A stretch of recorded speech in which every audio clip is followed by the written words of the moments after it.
In the ongoing drama of evolution, species come and go. They live, they compete, they die out. Extinction is the termination of a species. We can think of a species having a birth date, it lives for a while, it goes extinct and it dies out. 95 to 99% of all species that have ever been on the planet have gone extinct. On average, a species dies out after 4 million years of existence. It could take less time, it could take much more. But it's all part of the normal process of extinction.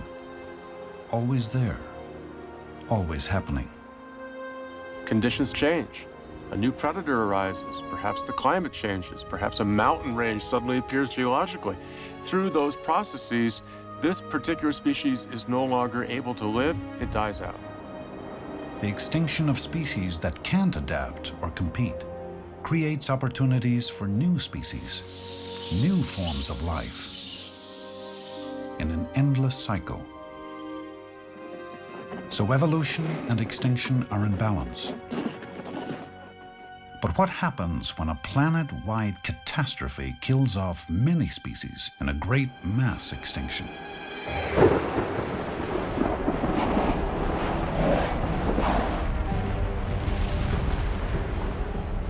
The game of evolution has changed its rules a little bit when one of these massive extinction events takes place. Suddenly, you've leveled the playing field. It was a level playing field that made our very existence possible after a mass extinction 65 million years ago. Now it's we who may be causing a new one, but this time we may not be as lucky as we face evolution's severest test.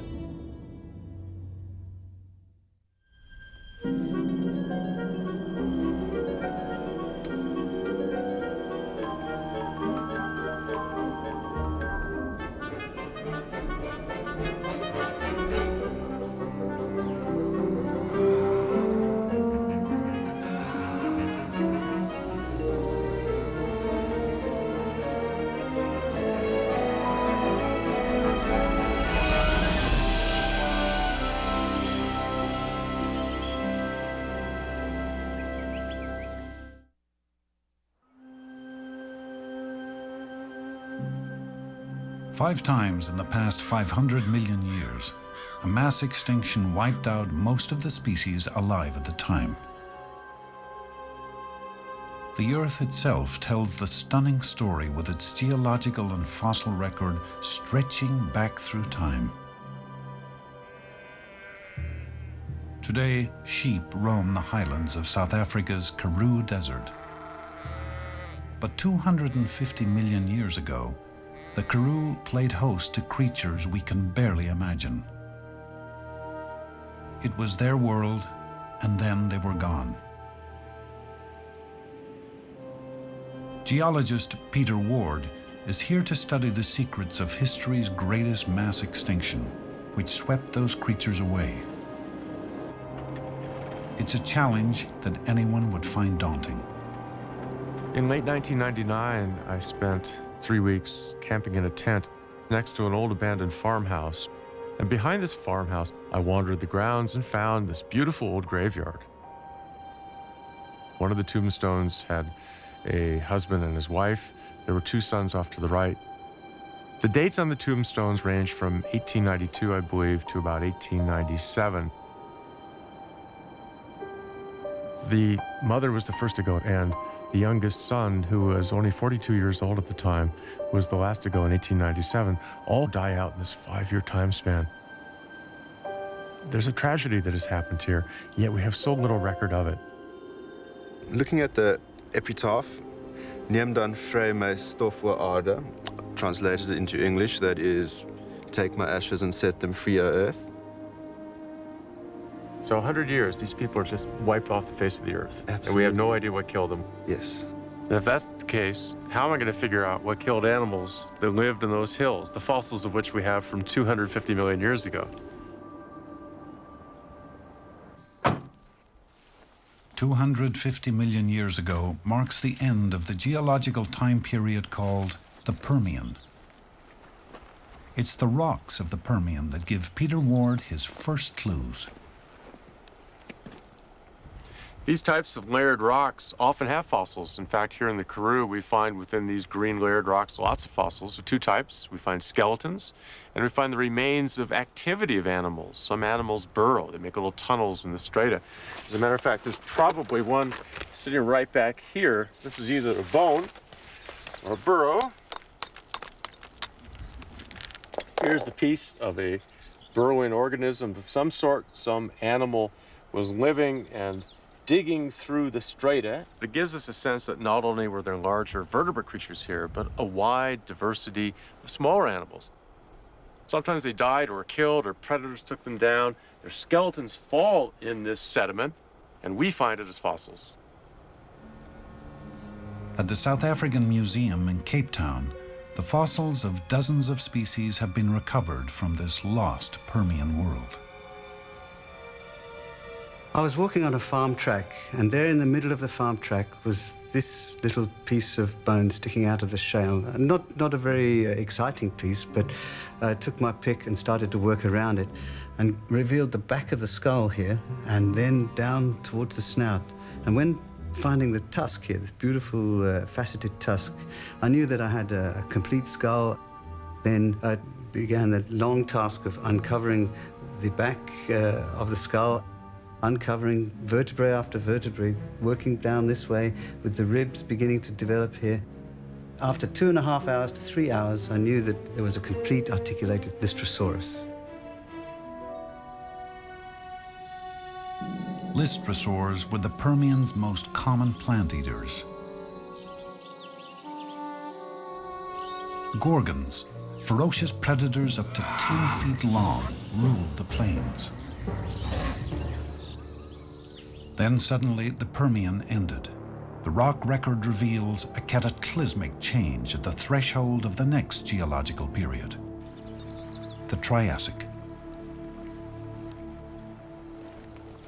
We geologists can climb through time. I'm going to climb about 50 feet up through here. I'll go through 2,000 to 5,000 years of time when I do it. This is the very last layer of the Permian. As soon as I climb above this, I'm now in the Triassic.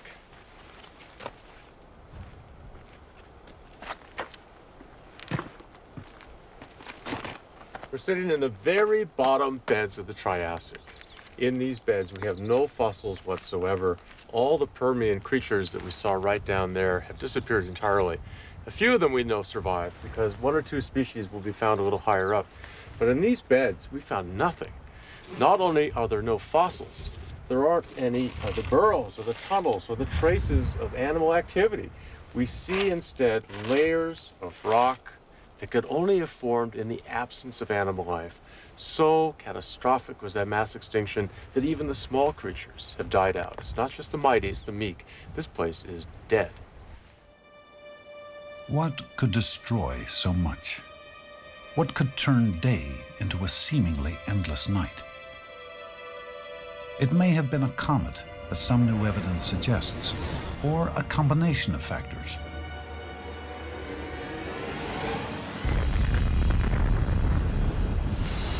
Sea levels dropped. There was a dramatic rise in global temperature. Volcanoes erupted, depositing 1 million cubic kilometers of lava. The atmosphere changed as the level of carbon dioxide increased. Ecosystems around the world were ravaged. Mass extinction followed. The most dramatic turn possible in the course of evolution. The Permian extinction was a time when if you were playing Russian roulette and you had a gun with 10 chambers in it, you put 9 bullets in it, spin it, put it to your head, you've got 1 chance out of 10 of surviving. In a mass extinction, when species die, they don't die alone. The collapse of one species helps bring down others. You could almost analogize that to a house of cards. Each species props up another in a sense. Because the creature that you eat is that card that is sitting under you that gives you your energy.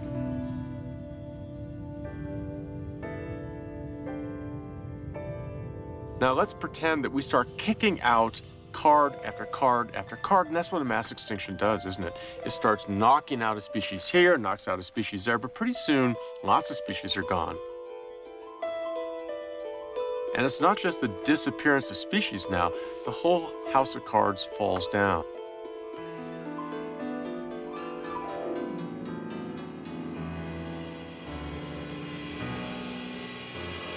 You start really snowballing in this effect, and that's really what a mass extinction is.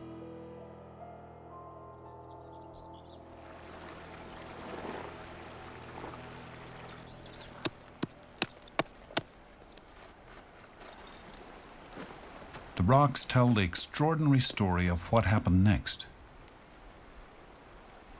Above the barren layer, new signs of life.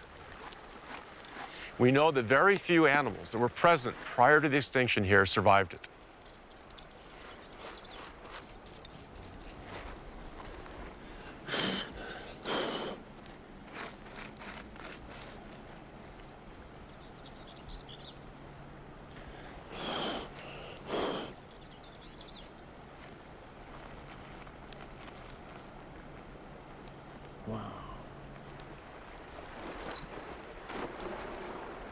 I just found a carnivorous mammal-like reptile in strata that we have just above the mass extinction.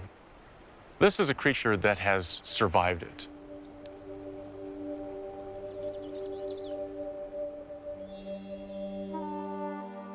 The mammal-like reptiles looked like crosses between dogs and lizards. But they weren't the only survivors. Two lineages that get through have tremendous consequences later in time. Both are pretty small in size. They start evolving because the world is empty, and empty worlds really begat a tremendous amount of evolutionary diversifications.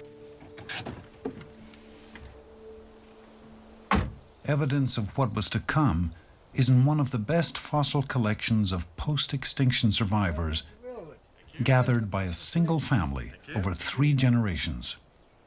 Of all the skulls in this museum, this is my favorite. This creature leads to the dinosaurs. At the same time that it exists in the earliest Triassic period, right after the mass extinction, we find a second small carnivore, very different. This little skull is the species that leads to us. Two of these predators, the small mammal, the larger reptilian creature that becomes the dinosaurs, really duke it out in head-to-head competition. In the Triassic period, there's a clear winner, the dinosaurs. It took around 20 million years for the first dinosaurs to evolve, on their way to the giant creatures we think of today.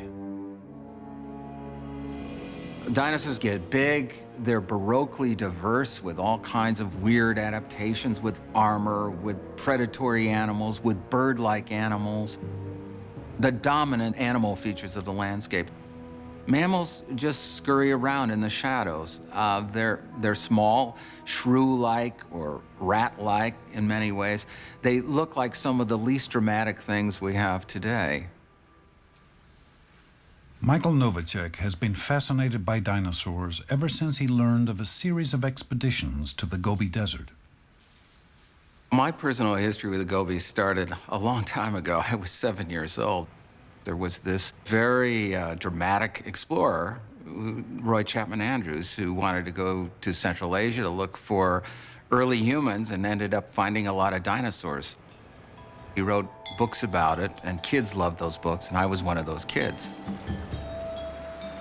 In the 1930s, Roy Chapman Andrews made several trips to the Gobi. Traveling in style, he brought along 6 motor cars, a team of scientists, and 100 camels. He didn't find evidence of early humans, but he did find something far more ancient. Buried in the sandstone were 80-million-year-old dinosaur bones and eggs, and fossils of tiny mammals. Mammals were part of the dramatic finds that the Andrews expedition uncovered. They weren't the biggest things. A lot of these mammals are little nugget-sized creatures. But they were very, very important to science because at that time, we knew virtually nothing about mammals that old. Mammals so old that they lived alongside of the dinosaurs nearly 100 million years ago. The Gobi Desert is one of the most isolated places in the world. When China reopened it to foreign scientists more than a decade ago, they flooded in. Most, including members of Novacek's team, were looking for dinosaur fossils. The desert had what they wanted. More of those extremely rare dinosaur eggs. But this time, Novacek was after something even rarer. We were actually heading a little west, but en route, our gas tanker got stuck. And so we had to dig it out. And as the truck was being excavated, a few of us took a couple Jeeps up to a little hill. And there I saw a mammal skull just lying on the ground. And about every 15 minutes, it seemed, someone said, "I got a mammal." And then I'd say, "I got one too." We had about 50 mammal skulls by lunchtime. We had already matched the amount that's been recovered from the Gobi entirely over a period of 7 decades.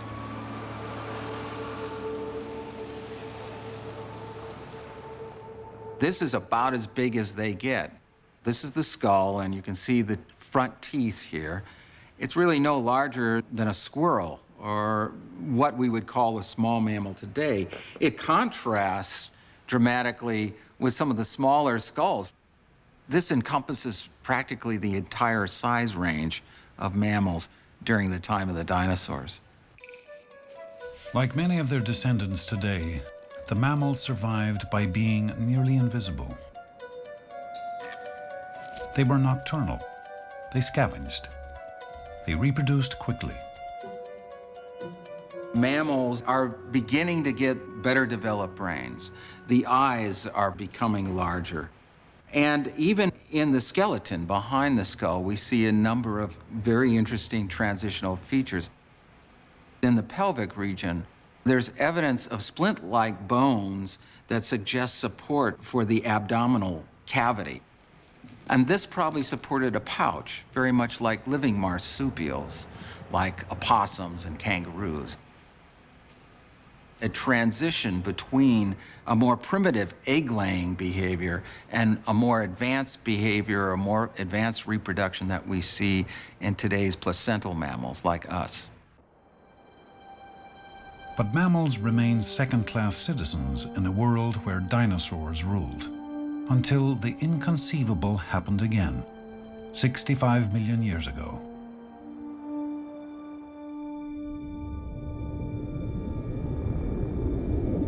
It's thought that an asteroid larger than Mount Everest reached the Earth traveling 25,000 miles per hour. The mammals were used to avoiding dinosaurs. But an asteroid was something else entirely.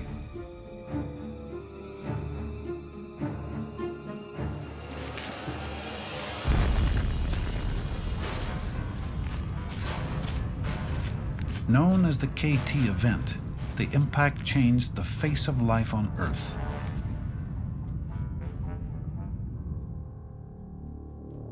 The small mammals survived, but in a landscape of death and destruction.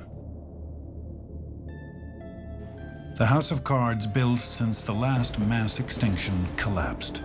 But this time, it was the dinosaurs that fell the furthest. With few places to hide, less food, and little ability to protect their eggs or young, the dinosaurs died out, while the mammals went on living.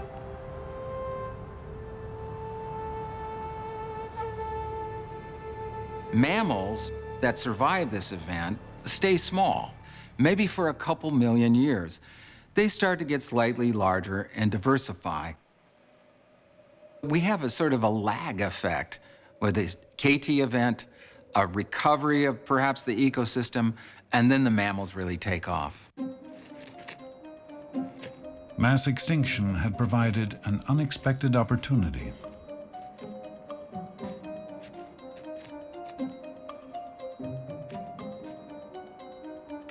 You can think of mammals after the KT event as colonizers.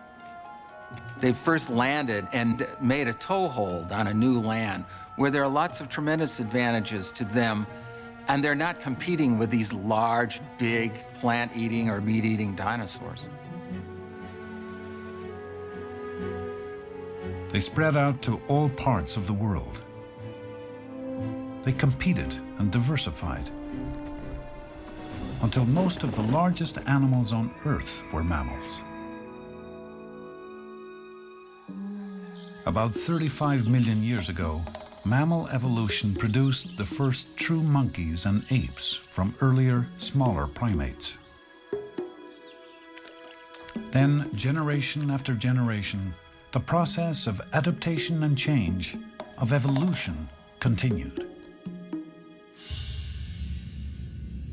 Around 5 to 6 million years ago in Africa, the first human-like primates emerged. Some of their descendants would play an unprecedented role in evolution's future. They left their bones on the valley floor, in caves and on lake beds. They began to walk upright. They left their footprints in volcanic ash that hardened. One lineage branched. Some species went extinct, while others evolved into the ancestors of modern humans.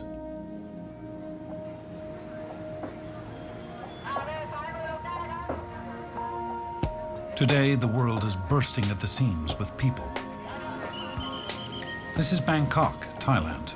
Population 10 million and growing.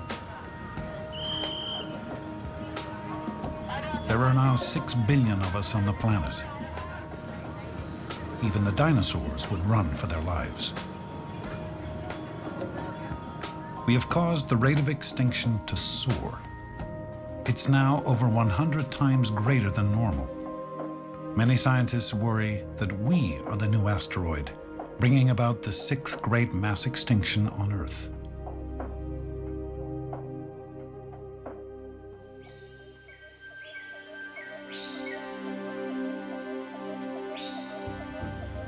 This is Kenkajaan National Park. Population 0, in an area twice the size of Bangkok. From all appearances, a hidden world, unspoiled, timeless. Just 300 miles from Bangkok, it's protected by natural barriers. The Tenasserim mountain range runs through it, creating a steep, rugged terrain. The forest is dense. The Petsberry River can be difficult to navigate.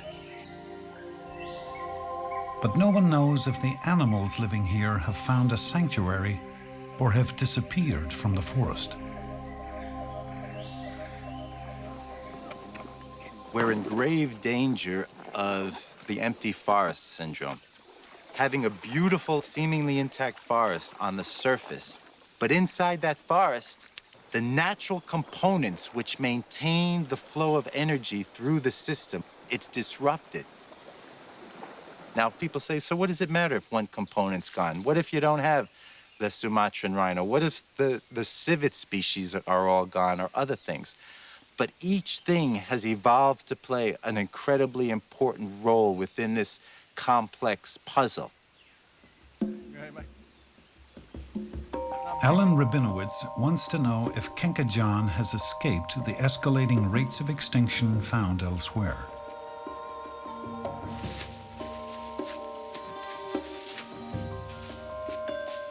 So he and his colleague, Tony Lynham, collect data on the actual number of animals living in the park, especially the carnivores.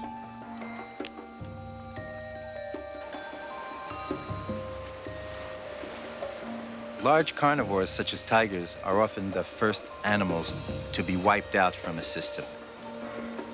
If you go into an area and find relatively abundant sign of large carnivores, you know what you're dealing with, by necessity, is a very healthy, at least seemingly stable natural habitat. The typical habitat works this way. Sunshine, nutrients, and water make plants grow. The plants are eaten by herbivores, which in turn are eaten by carnivores. About 100 pounds of plants generally sustain about 10 pounds of herbivore, which sustain about 1 pound of carnivore. Healthy carnivores mean a healthy forest. When Alan Rabinowitz was here last, the news about the forest was good. More than 10 years ago, I landed here in Gengajan National Park.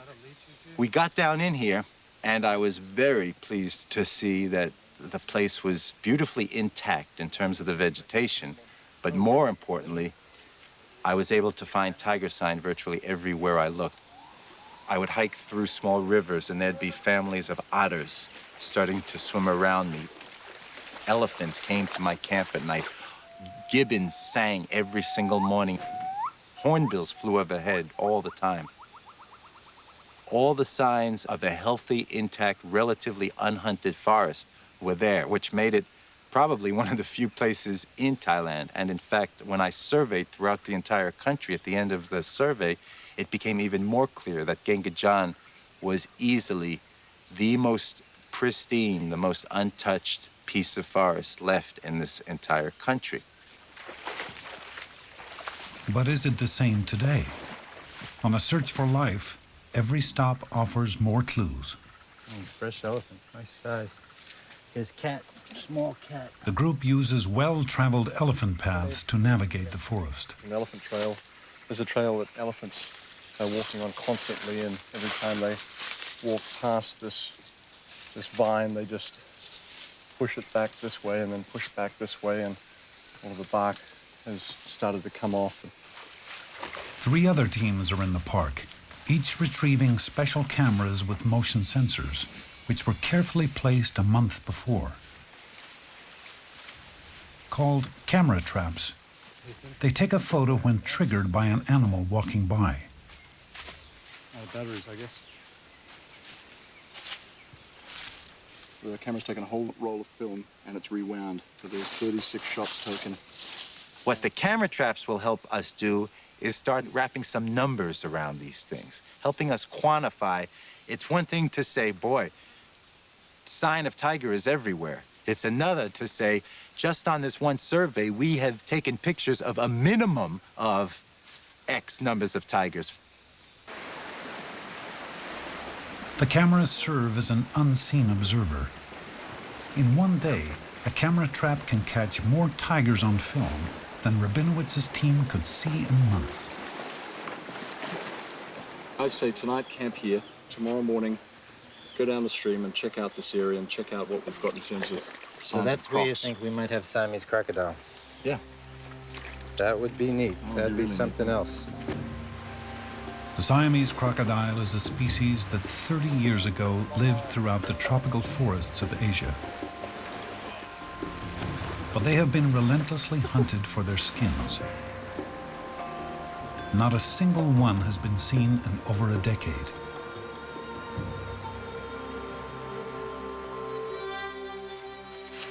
Is this it, Tony? These are some fresh ones, right? Oh yeah, those are fresh. Siamese crocodile, a species thought to be either virtually extinct or extinct in this country and incredibly endangered throughout all of its existing range. If we prove the existence of a population of Siamese crocodile in Gengajan, that in itself, apart from everything else, will make this one of the most important areas in the entire country. Over on the other side of the bank there, we saw tracks of Asiatic black bear, which is the largest bear species in Thailand, and also tracks of a large tiger. So we call this place Carnivore Corner because it's got all of the 3 carnivores. With another roll of film and sightings of carnivore tracks, the team presses on to pick up the rest of the cameras. But suddenly, there's a hitch. Camera's gone. You're kidding.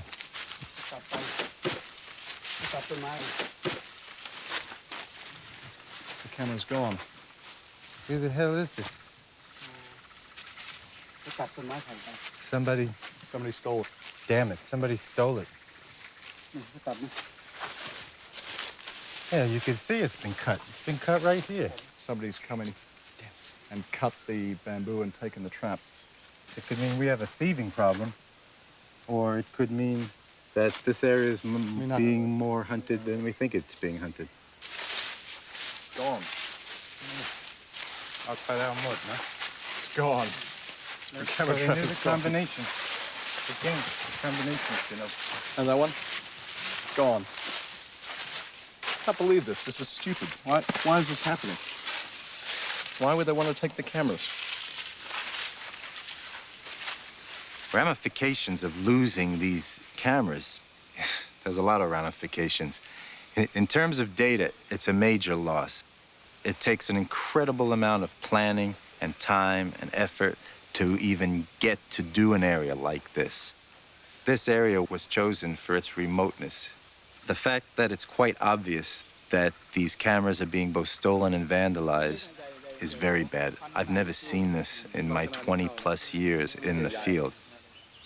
It looks like somebody's come along in front of the camera, taken a picture of themselves. They didn't want that to happen. So they tried to take the camera. They tried to slash the lock, but the lock has got a steel cable on it, and they couldn't take it off. So instead of taking it off, they tried to destroy the picture, destroyed the film. So they've got a knife, and they've just slammed the knife into the top of the camera. Doesn't surprise me that people are anywhere anymore in this world. I'd be more surprised if we found a spot where there really weren't any people penetrating there. It's a pool. It's a male. It's a male. It's a young male. Looks like 2 years old. A lot of people ask me why I do the work I do. There's a lot of reasons, but basically, I'm just tired of watching animals die. The fishermen from a village next to the park may have information on just how much hunting is going on.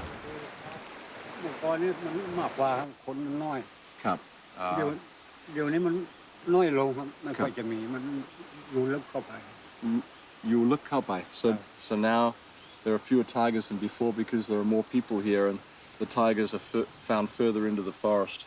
Ask him about snares.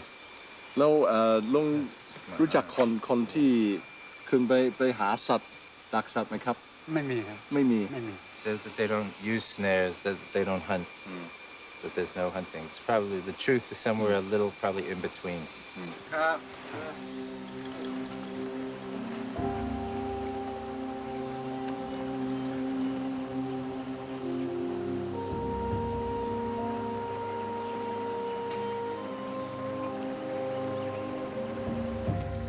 Rabinowitz's team has retrieved only 3 cameras out of 10. The expedition could be a failure unless the other teams have better luck. The journey ends at the village of Bongluk, a settlement of 70 families near the park border. If there's anything more to learn, the local headman will know it. Ask him if he's ever seen this animal. Does he know what this animal is? นะครับ รู้จัก เคยมีไหมครับที่ ตะกอนเนี่ยมี ตะกอนนี่มี ตะกอนนี่มีแล้วเหลือไอ้พวกพราหมณ์หลายคนหลายพรานนี่เขาไล่ไปไล่มายีไปยีมาหมดเชื่อเลย Oh, okay. So there used to be rhinos here, but hunters have wiped them out. ฟ้าพม่านู่น ฝั่งพม่า ครับแต่เขาชื่อ ได้ข่าว เขาบอกว่า There's no doubt that the major cause of extinction on a global level is human-related. Everything from clear-cutting forests to removing intact habitats to just desecrating them, changing them. Habitat destruction is now the #1 cause of extinction. People spreading out, or just trying to survive in a world where most of the habitable land is already occupied.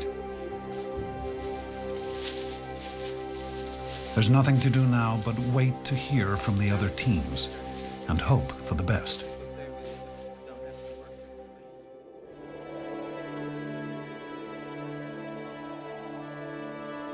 Thailand isn't alone. Hawaii is another once isolated place. For centuries, it's had to battle the number 2 cause of extinction: biological invaders, foreign species that can overwhelm native life. Born of lava from undersea volcanoes, the Hawaiian Islands were barren at first, and every species was an invader.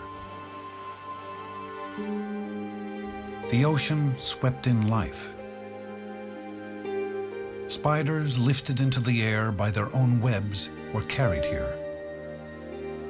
Birds arrived on the back of storms, carrying animal hitchhikers and the seeds of plants.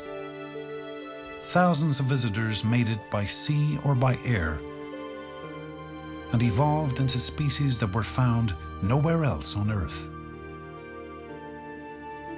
With little competition and few predators, they had found a paradise. But now the paradise is under siege. Paleoecologist David Burney, here with his son, is exploring the Hawaiian island of Kauai to better understand what happened after the Polynesians arrived around 600 AD. I'm trying to find sites that really give a general picture of what the whole landscape was like, where you have a record of plants and animals and human activity and everything that you could possibly reconstruct about the whole landscape. What I call my poor man's time machine. The time machine is a sinkhole where mud and water have preserved 10,000 years of Hawaiian evolution.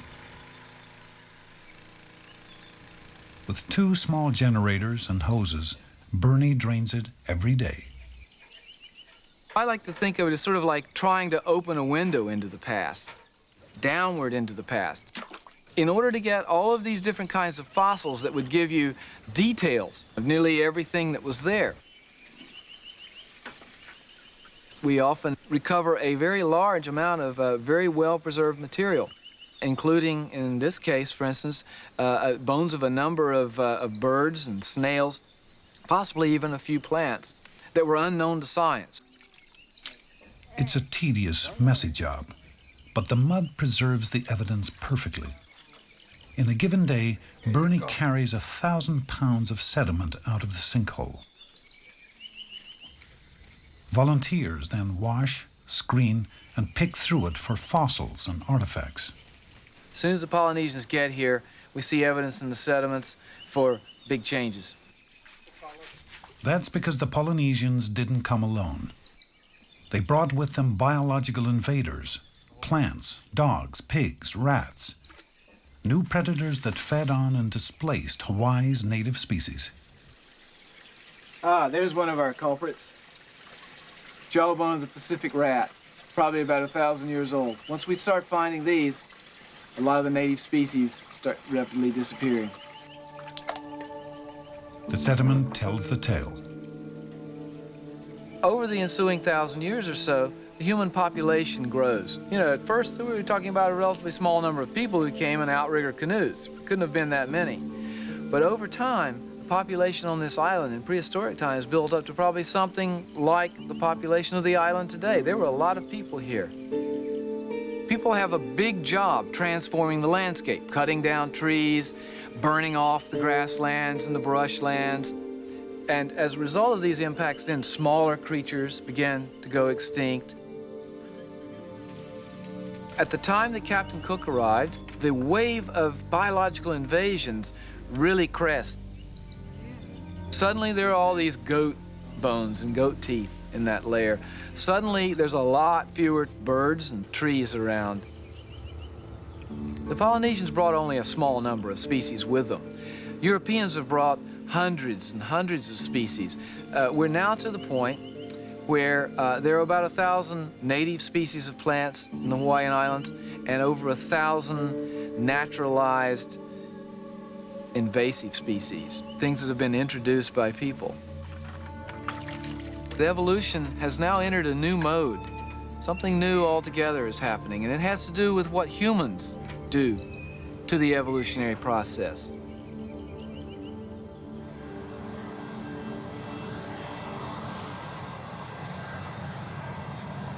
The invasion of Hawaii is a microcosm of what's happening throughout the world today. At any moment, 100,000 people are suspended in planes over the Atlantic Ocean, traveling from one continent to another. Cargo is sent to the furthest corners of the Earth in a matter of days or even hours. And with it comes other, smaller passengers who are not going to get back on the plane and go home. In ships, ballast water is taken up in one port and discharged in another. With it comes invasive species like the zebra mussel, which arrived in the United States in 1988. Quick to reproduce, these 2-inch-long mollusks encrust spawning grounds, clog water pipes, and consume plankton, which native fish and mussels need to survive. In the past decade, the US government has spent $4 billion trying to control them. Many animals and plants that find their way in can easily adapt to new environments and flourish. Some of them don't cause problems, but there are others we'd rather were not so good at sneaking in. In our new interconnected world, the invasive species we carry with us are dramatically increasing the rate of extinction of native life. Some of these animals were brought in by private individuals as pets. Some were brought in either for resale as far as food products. And some of these actually stowed away on some of our aircrafts and ships that arrived here in Hawaii. The brown tree snake is one of them. Originally from New Guinea, it can grow up to 11 feet long. During World War II, the snakes began to climb the landing gear of planes and curl up in the wheel housings, or hitchhike rides on cargo ships. When they arrived in Guam, the snakes would slither off and head for the jungle. Then they would climb trees in search of food. The eggs of the native birds were easy targets, and 9 of Guam's 11 forest bird species were driven to extinction. Hawaii's Department of Agriculture now has to use trained beagles to sniff out the snakes. Where is it? Down. This time, it's a test for training. But the next time, it will be for real. Good girl. The last brown tree snake that showed up here was found in the wheel well of a continental Micronesia 747 aircraft that arrived the day before from Guam. It does show that the snakes are getting up there. The main word for the Hawaii Department of Agriculture is that the brown tree snake becomes established in Hawaii. Hawaii leads the nation in the amount of endangered species. Okay? Many of those species are birds. Okay? If Hawaii loses our native birds, we also lose a lot of our native plants, and the whole ecosystem in Hawaii will be affected forever. And the paradise we know might not be around in years to come.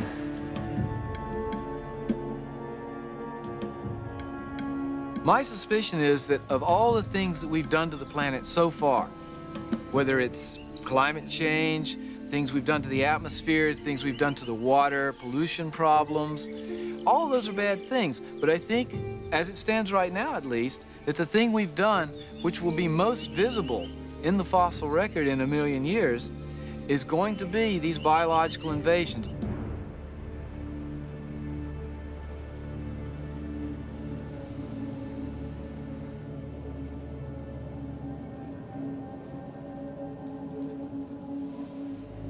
Scientists have a term for biological invaders. They call them weed species. Like weeds, they survive and adapt almost anywhere and push out the native competition. They are the ultimate survivors. There's quite a bit of speculation and theorizing about why invaders seem to be so successful in moving into a new area.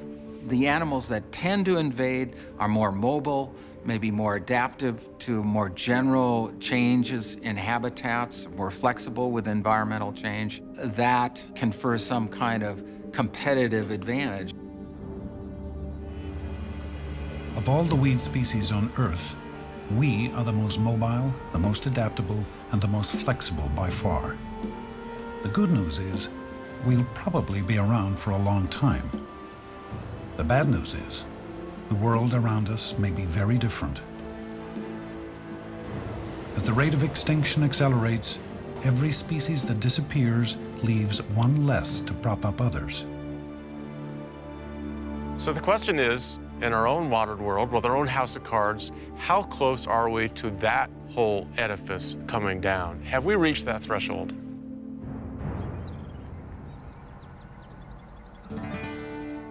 This is the Great Plains state of North Dakota, farm country.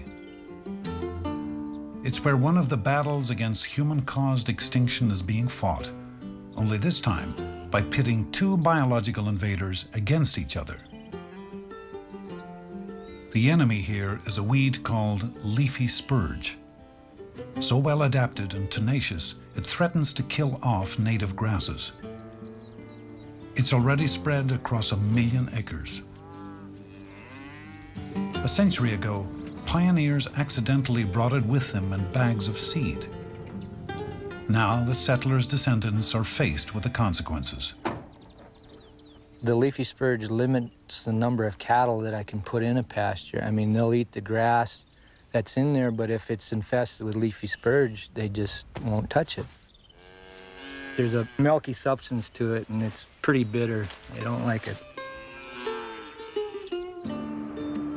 Cy Kittleson's great-grandfather homesteaded the land. Today, Cy and his father own 4,000 acres.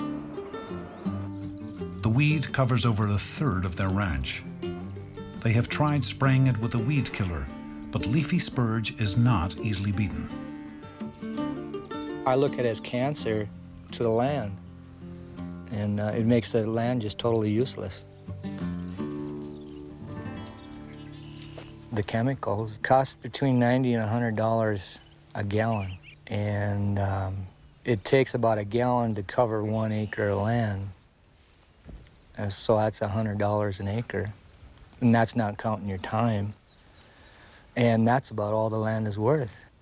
How many acres would that cover? Chuck Weiser, the local bank's agricultural loan officer, understands the financial toll of a biological invasion. Okay, you know exactly where that is. He has battled leafy spurge in one way or another for 25 years. 3 miles south. A leafy spurge is a very deep-rooted perennial that is competitive for nutrients and moisture with our native grass, and so it has an advantage both in food storage in its root system and ability to regenerate growth. If a chemical won't stop it, how can farmers fight an invader that's taking over the ecological niche of native grasses? The solution may be another invader, discovered when scientists learned what kept leafy spurge in check in its native Russia. It's the flea beetle, a case of fighting evolutionary fire with fire. Flea beetles feed on the roots and in the crown of the plant and bore holes allowing molds to get in. They deplete the food reserve in the root, and so they're just kind of beating it up so it's weaker and weaker and eventually does not produce any top growth. Flea beetles were first brought to Ward County in 1984. Each summer, teams harvest beetles and move them to infested areas. The beetles reproduce so rapidly that a release of 100 in 1 year yields a harvest of 2 million the next. They get their money's worth.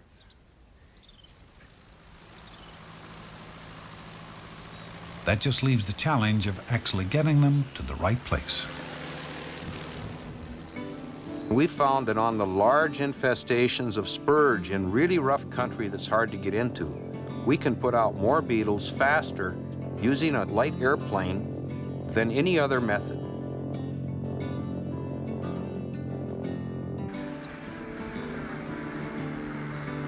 Our flight today consisted of 150 canisters we dropped with approximately 5,000 beetles in a canister.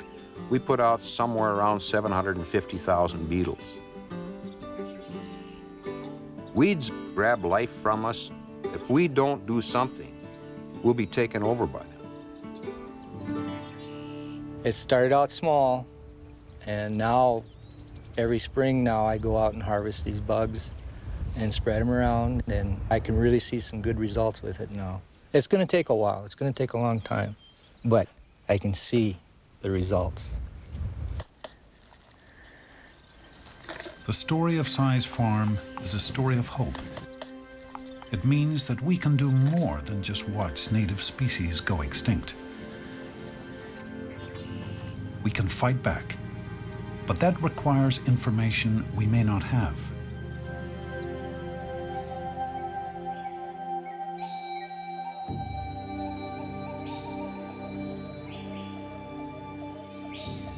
In Thailand, the research expedition is still waiting for the data it needs. Will the scientists discover that it's already too late for Kenkajaan? Has it become an empty forest?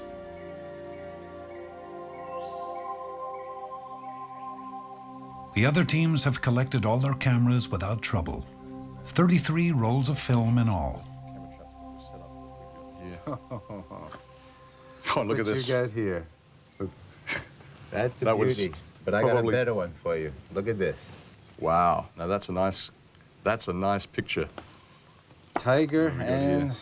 leopard. Another leopard. Another tiger. There we go. Holy cow. Look at that. I'm Oh, assuming look. this is sambar deer. That's a nice That's a tiger. really nice Well, that's tiger. a nice shot. Now, this is really interesting. Poachers or local people or something or other. This is the We got Peppery the- River. This is the second route. This is This the is- one where I walked up 10 years Yeah, ago? yeah. That one? That That. is some area. Look at this tape On here. the tape here, yeah. Whew. Look at that. We've got great. Look at this. Siamese crocodile. Oh, there it is. Look at that. Crocodile. This is the first recent photo of Siamese crocodile in Thailand.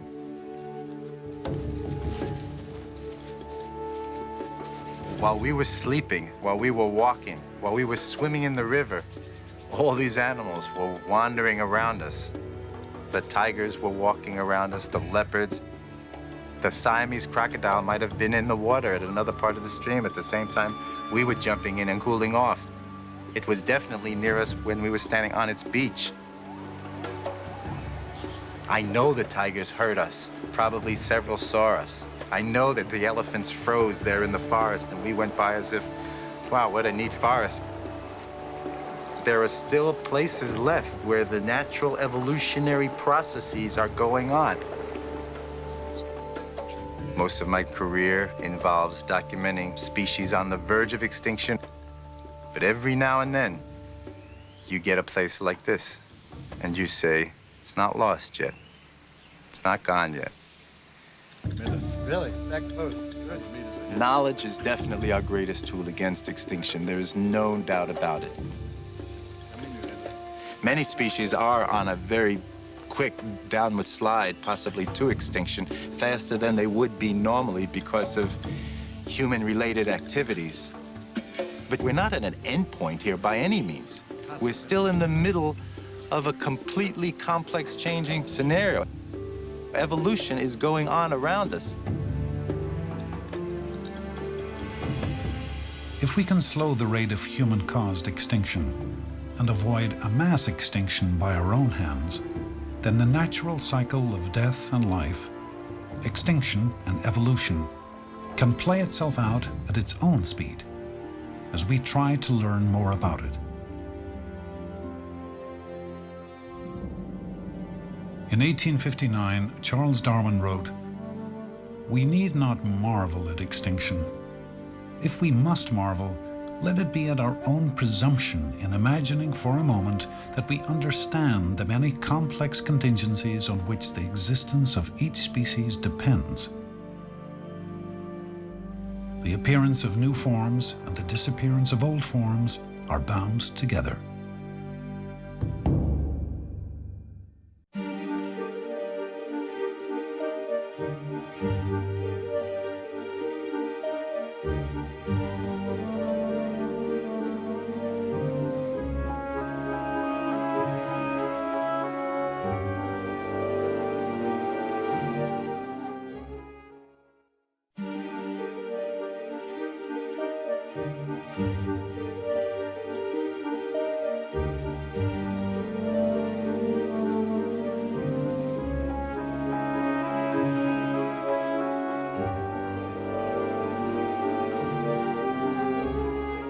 Continue the journey into where we're from and where we're going at the Evolution website. Visit www.pbs.org.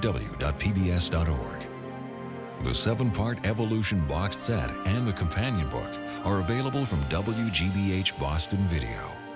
To place an order, please call 1-800-255-9424.